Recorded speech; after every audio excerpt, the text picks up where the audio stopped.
Alright, welcome back guys. Week 2 in the books. We're coming to you guys from outside our hotel here in not so sunny Southern California. It's not raining. Yeah, so, it's not raining, but it's not as sunny so as that's it should an improvement. So we're going to start off the show here talking about the 250 class from this week. I think one of the biggest surprises I know for the two of us was Jimmy D getting out front, Jimmy D, the Ripper, leading for the first 10 minutes. Probably didn't take one breath the whole time. No, he was not breathing for about 10 minutes. But he got out front, led some laps, looked really, really good. It's good for him. We got to a point where we thought, maybe he actually is going to win this. And then we're like, no, never. But did look really good. It was good for Geico, so we were pumped on that. Yep. And then after the incident in the start where Haney hit it and J Mart rolled. Yeah.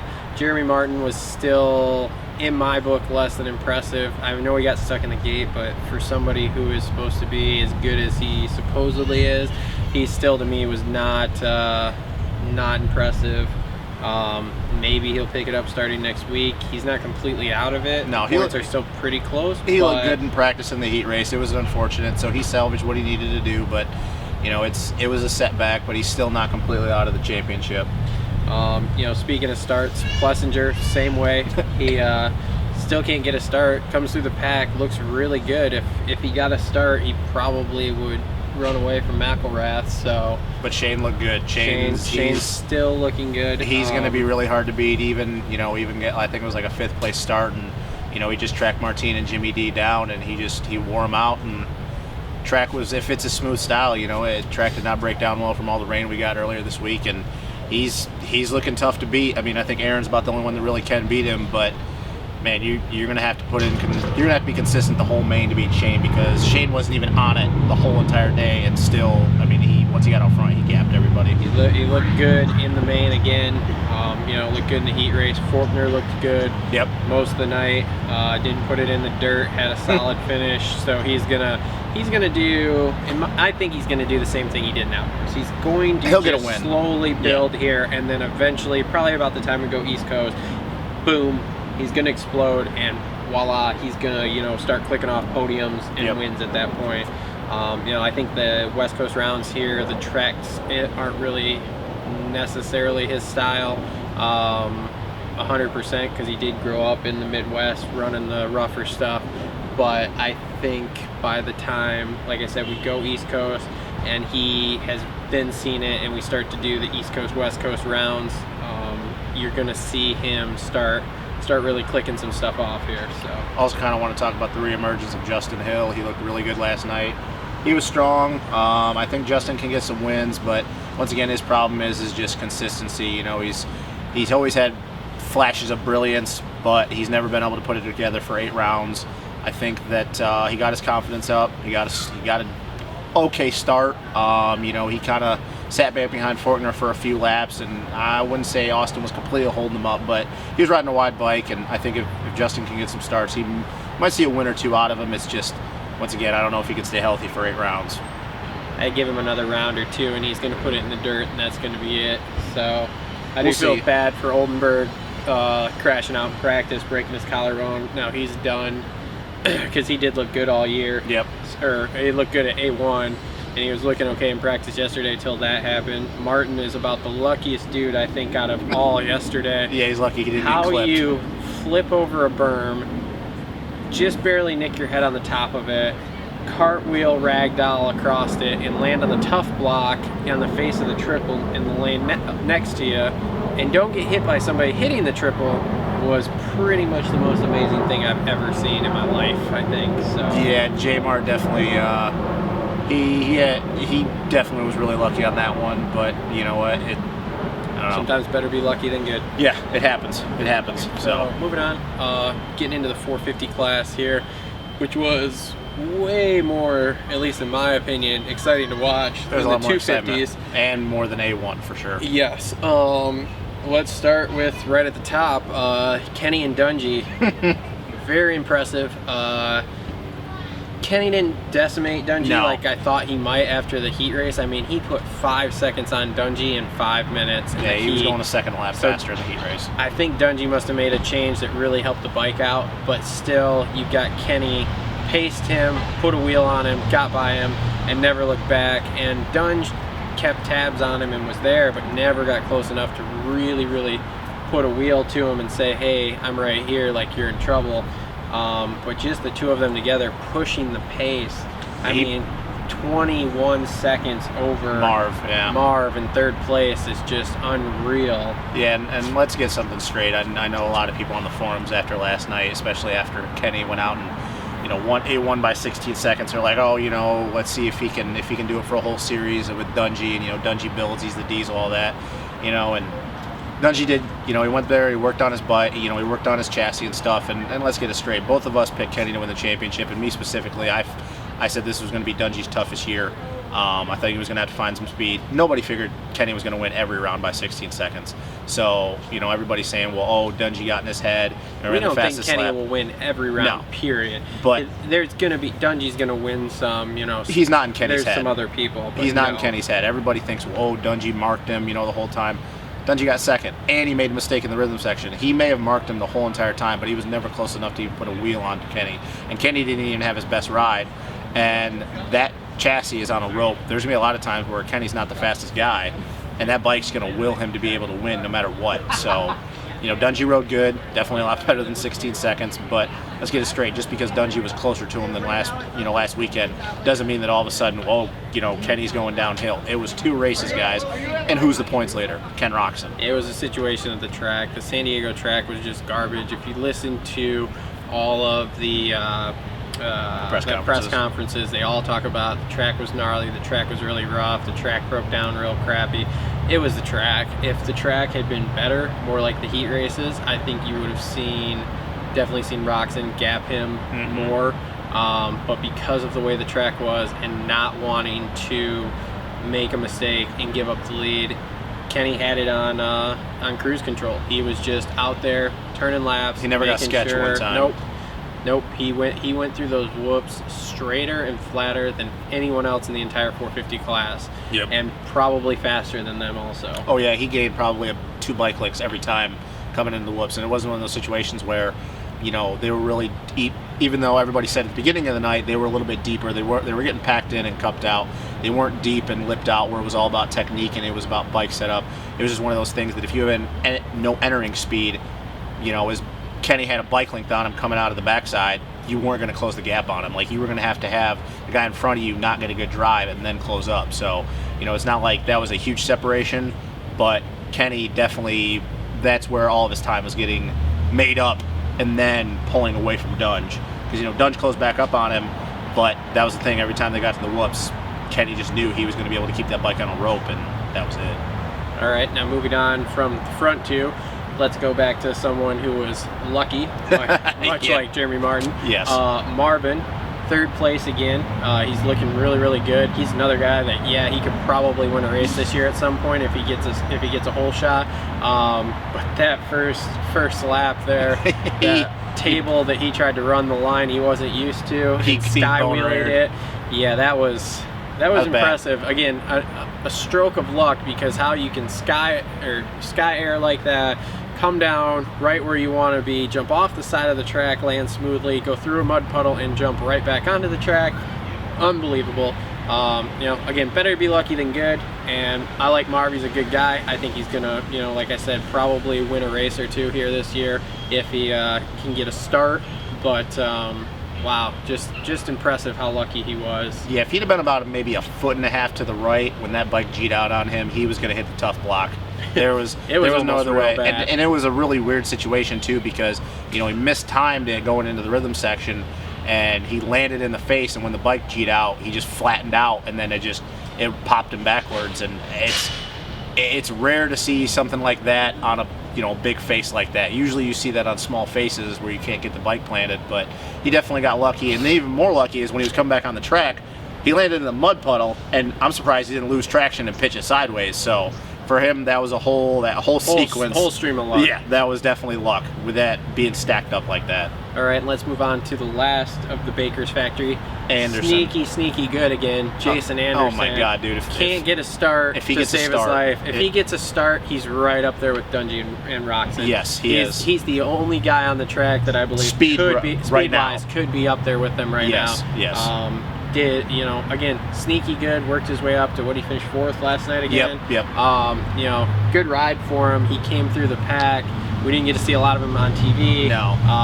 But, I mean, watching him lap for lap as to, you know, where he went, he came through the pack again and was right up there. And, you know, again, if he gets a start, he's 20-some seconds ahead of Marv, too. And that's the funny thing is last year, you know, his 2 wins, he ripped the whole, well, other than the Kennard one, he got a top 2 start when he won his 2 races last year.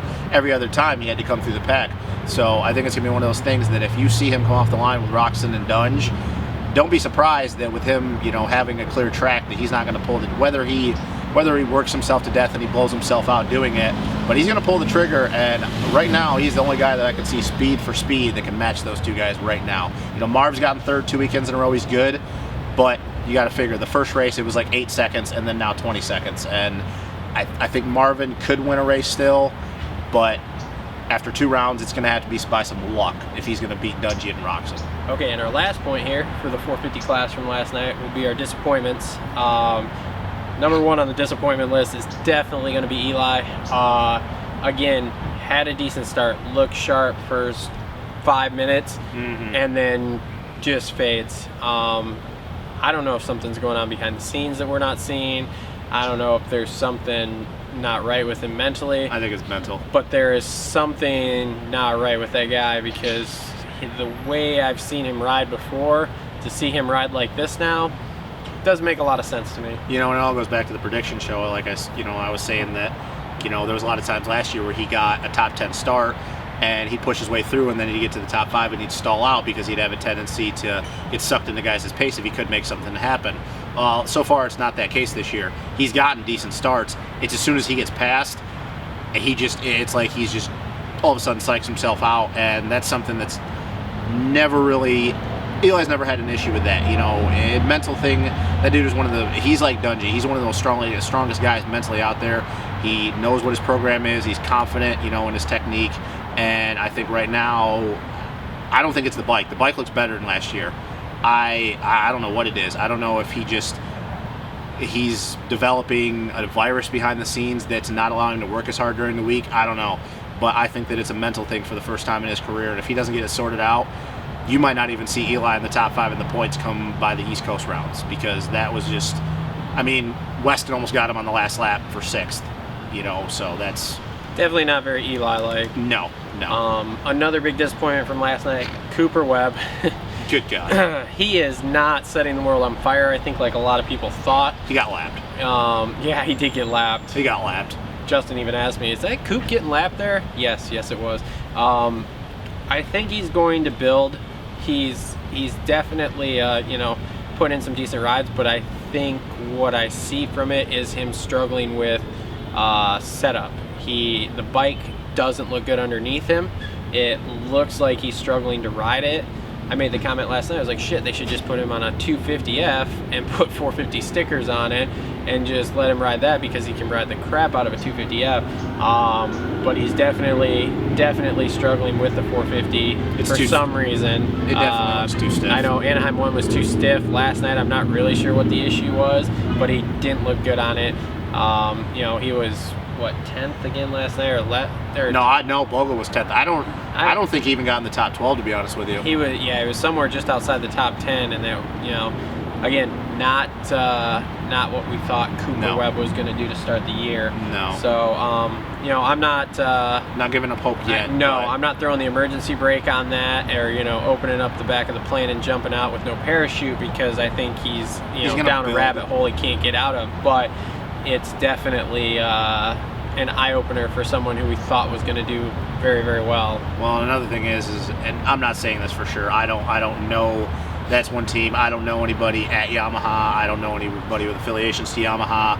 But no disrespect to Chad, but knowing how Chad is, and with Coop being the new kid on the block, I think one of the things is I don't think there's a lot of communication going on at Yamaha, because you look at Chad's bike, once again, 2 different setups. Chad actually runs his bike a lot stiffer than Coop. You know, Coop's a smaller guy. You look at Chad's bike, and that thing almost looks perfect for him, and then you look at Coop's bike, and it's like completely 360-degree other end of the spectrum. And I'm sorry, when you're on a factory team, especially like Yamaha and Keith McCarty's, you're, you know, the guy running the show, your bikes aren't going to be that completely different. So I don't know if it's communication. That might be that's what I think it is. I don't think there's a lot of talking back and forth between the teammates right now.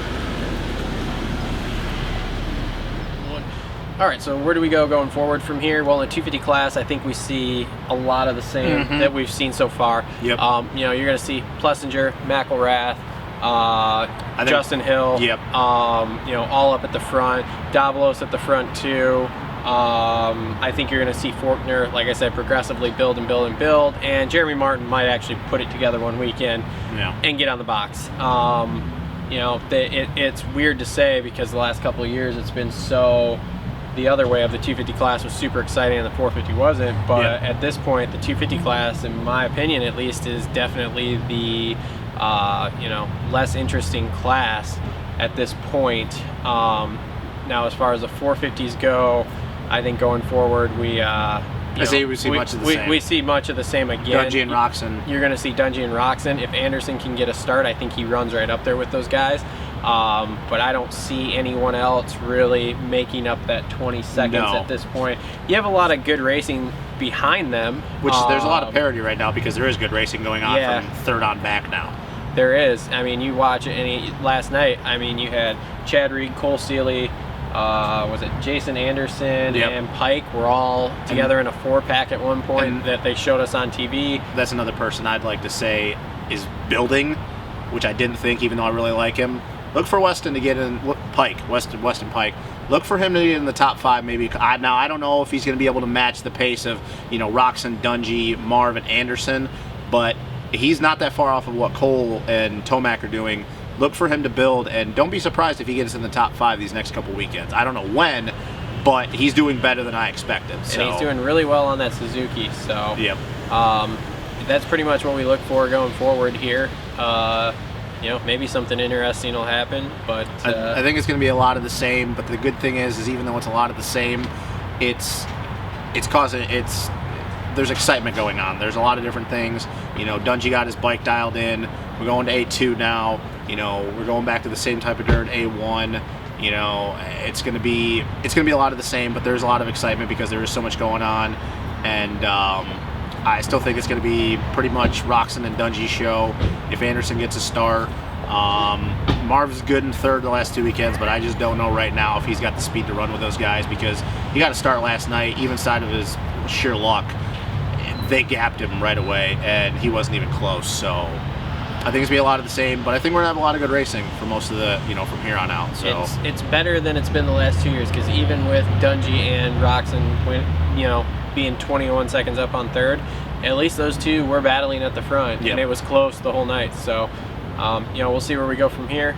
Can anybody step up and beat Roxon? Who knows? If you like the content we've got here, like, subscribe, comment.